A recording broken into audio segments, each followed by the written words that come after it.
Everyone. दोस्तों, इग्नू के regional centre Delhi 3 ने असाइनमेंट सबमिशन का प्रोसेस शुरू कर दिया है जून 2026 सेशन के लिए। अगर आप रीजनल सेंटर दिल्ली 3 के स्टूडेंट हो तो इस वीडियो को बहुत केयरफुली देखें। इवन अगर आप कोई और भी रीजनल सेंटर के स्टूडेंट हो तो भी आप अपनी अंडरस्टैंडिंग के लिए इस वीडियो को देख सकते हो। तो रीजनल सेंटर दिल्ली 3 के अंदर आने वाले जितने भी छात्र हैं जिनका study centre in learning support centre में से कोई एक है, तो आपको जो असाइनमेंट सबमिशन है वो ऑनलाइन करना है इस गूगल फॉर्म के थ्रू।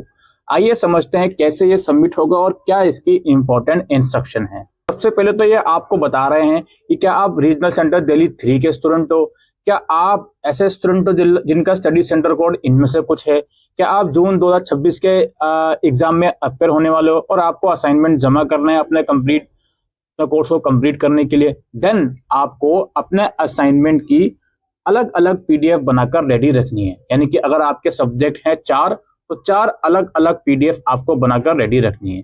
और अगर आप ओडीएल मोड के स्टूडेंट हो तो ही आपको इस पोर्टल पर असाइनमेंट जमा करना है, ऑनलाइन मोड वालों को नहीं करना है। ऑनलाइन मोड वालों को जो एलएमएस पोर्टल होता है उसी में असाइनमेंट जमा करने हैं।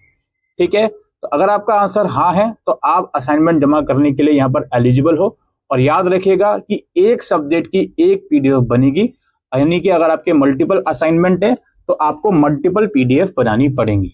और इस पोर्टल पर असाइनमेंट जमा करने के लिए ये जो गूगल फॉर्म है ये मल्टीपल टाइम आपको फिलअप करना पड़ेगा। यानी कि एक बार गूगल फॉर्म जब आप भरोगे तो वो एक असाइनमेंट के लिए होगा, फिर दूसरा असाइनमेंट आपको जमा करना है तो इस गूगल फॉर्म को फिर से जमा करना पड़ेगा। यानी कि एक ही गूगल फॉर्म में सारी पीडीएफ अटैच नहीं करनी, अलग अलग गूगल फॉर्म भरना है अलग अलग असाइनमेंट जमा करने के लिए।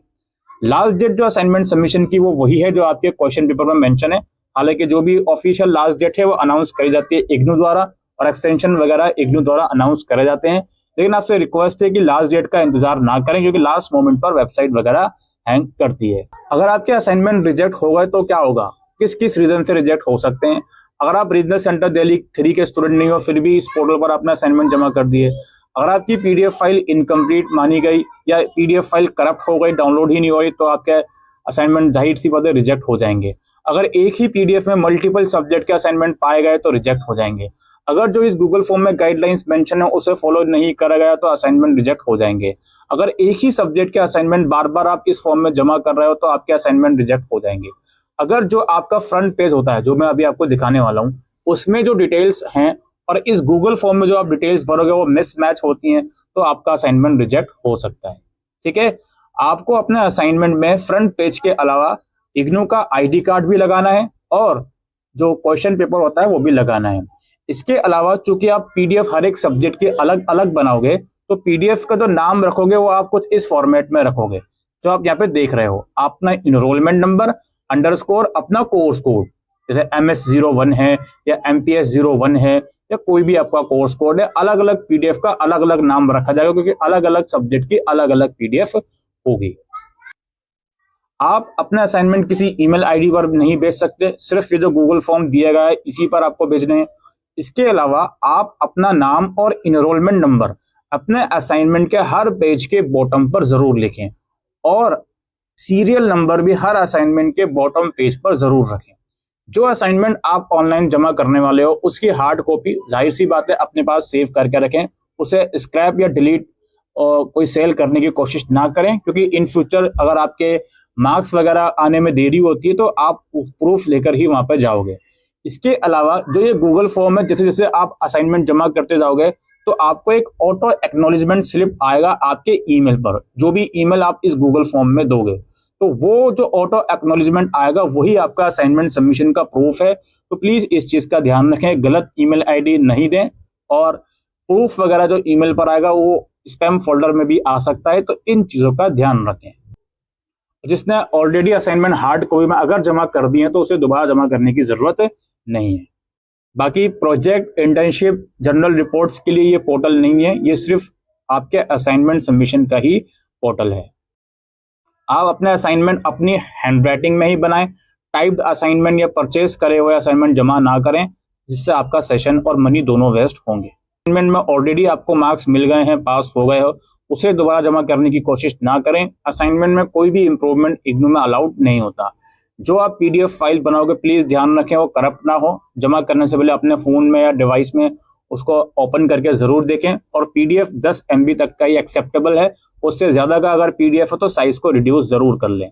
और फिर यहाँ पे बताया जा रहा है कि पहले पेज में अपना फ्रंट पेज, दूसरे में आईडी कार्ड, तीसरे में क्वेश्चन पेपर और फिर चौथे पेज से अपने असाइनमेंट के आंसर लिखना स्टार्ट कीजिए। अब मैं यहाँ पे आपको जो प्रोसेस है वो बता देता हूँ। पहले तो ये अनेक्जर 1 जो फ्रंट पेज की बात बार बार हो रही है, ये आप समझ लीजिए। आपका नाम आएगा इसमें, ऊपर जो यहाँ पर है यहाँ पे जून 2026 लिख दीजिएगा, ठीक है। नाम आएगा, इनरोलमेंट नंबर, प्रोग्राम कोड आएगा, आपका कोर्स कोड आएगा, ठीक है। कोर्स कोड हर एक सब्जेक्ट में अलग अलग आएगा, जाहिर सी बात है। स्टडी सेंटर कोड आएगा आपका और स्टडी सेंटर का एड्रेस आएगा और नाम के साथ। मोबाइल नंबर आएगा, ईमेल आईडी आएगी।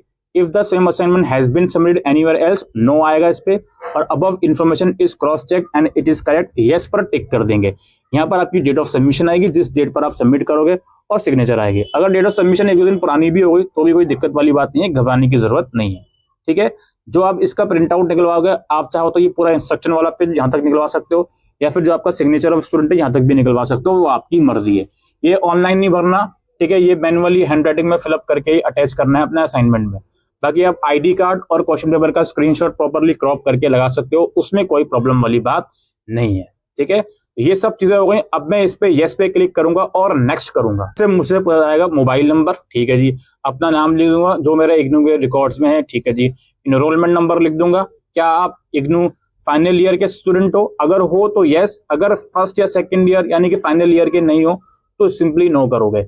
Regional centre name and code, regional centre Delhi 3 का ही है तो ये यहाँ पर यही आएगा। स्टडी सेंटर जो आपका कोड है वो इस ड्रॉप डाउन लिस्ट में से आप सेलेक्ट करेंगे। उसके बाद क्या आपने चेक कर लिया है कि आपके ऊपर की इन्फॉर्मेशन एकदम ठीक है? हाँ जी ठीक है, यस क्लिक करके प्रोसीड करेंगे। अपना प्रोग्राम सेलेक्ट कीजिए, किस लेवल का आपका प्रोग्राम है, ठीक है। अब बैचलर सेलेक्ट करा, बैचलर में कौन सा प्रोग्राम है वो सेलेक्ट कीजिए, ऑल राइट। उसके बाद अब चूंकि मैंने कहा सब्जेक्ट वाइज पीडीएफ जमा होंगी, तो आप ये पूछा जा रहा है कि आपका कौन सा कोर्स कोड है। तो ये थोड़ा सा यहाँ पे आपको सेलेक्ट करना है कि आप किस कोर्स कोड की पीडीएफ जमा करने जा रहे हो। ये ऑप्शन हर बार अलग अलग सेलेक्ट होगा, क्योंकि हर बार अलग अलग पीडीएफ अलग अलग सब्जेक्ट की जमा होंगी, ठीक है जी। उसके बाद नीचे आएंगे आप, क्या आपने कंफर्म कर लिया ऊपर डिटेल? ठीक है, हाँ जी कर लिया है। फिर हम नेक्स्ट करेंगे, अगला पेज ओपन होगा। अब यहाँ पे देखिए, आपको यहाँ पर अपनी पीडीएफ लगानी है। अब यहाँ पे जो है यहाँ नहीं लगानी, नीचे आओगे आप, ये ऊपर आपको एक एग्जाम्पल दिया हुआ है, upload the scan copy of your assignment one by one, ठीक है। अब यहाँ पे ऐड फाइल पे आपको क्लिक करना है। ऐड फाइल पे जब आप क्लिक करोगे तो यहाँ पे देखिए थोड़ा सा टाइम ले सकते हैं, तो घबराने की जरूरत नहीं है। ब्राउजर पे क्लिक करके आप अपने जो भी डिवाइस है उससे पीडीएफ सेलेक्ट करोगे। कोशिश कीजिएगा कि पहले सारी पीडीएफ बना लीजिए, उसको एक जगह स्टोर कर लीजिए ताकि आप ढूंढने में आसानी हो, ठीक है। तो ब्राउजर पे आप पहले क्लिक करके अपनी पीडीएफ सेलेक्ट करेंगे। आप फाइल सेलेक्ट करोगे तो ये लोड होने में थोड़ा सा टाइम लेगा, और जैसे ही पीडीएफ अपलोड हो जाएगी तो कुछ इस तरह का इंटरफेस आएगा। अब इसी पे क्लिक करके एक बार देख लीजिएगा कि पीडीएफ डाउनलोड हो रही है या नहीं। अगर हो रही है it means you are done, आपका काम हो गया। फिर नीचे आएंगे आप, ये डिक्लेरेशन है इस पर क्लिक करेंगे, ठीक है। एक और डिक्लेरेशन है इस पर क्लिक करेंगे, फिर दोबारा डिक्लेरेशन पे क्लिक करेंगे और क्लिक करेंगे, नीचे स्क्रॉल करते जाएंगे, फिर फाइनल डिक्लेरेशन पे क्लिक करेंगे, फिर इसको फाइनली आप सबमिट कर देंगे। जैसे आप उसको सबमिट करोगे तो आपको शो हो जाएगा कि आपके रिस्पॉन्स सक्सेसफुली सबमिट हो गए हैं। जो भी आपकी ईमेल आईडी इस गूगल फॉर्म में अटैच होगी उस पर ऑटो जनरेटेड रिस्पॉन्स आ जाएगा। अभी गूगल फॉर्म को भरने में थोड़ी दिक्कत आ सकती है, इनिशियल अपडेट्स हैं, तो घबराई नहीं। 4-5 दिन के बाद या 10-12 दिन के बाद भरें गूगल फॉर्म को, कोई भी घबराने की जरूरत नहीं है, ठीक है। कुछ आपकी प्रॉब्लम है या डाउट्स आ रहे हैं तो मुझे कमेंट सेक्शन में लिखकर जरूर बताएं। मैं कोशिश करूंगा कि पीडीएफ का साइज कैसे रिड्यूस करा जा सकता है उसके ऊपर सेपरेट वीडियो बनाऊं। अगर आपको चाहिए तो कमेंट सेक्शन में लिखकर जरूर बताएं। आज के लिए इस वीडियो में इतना ही, थैंक यू।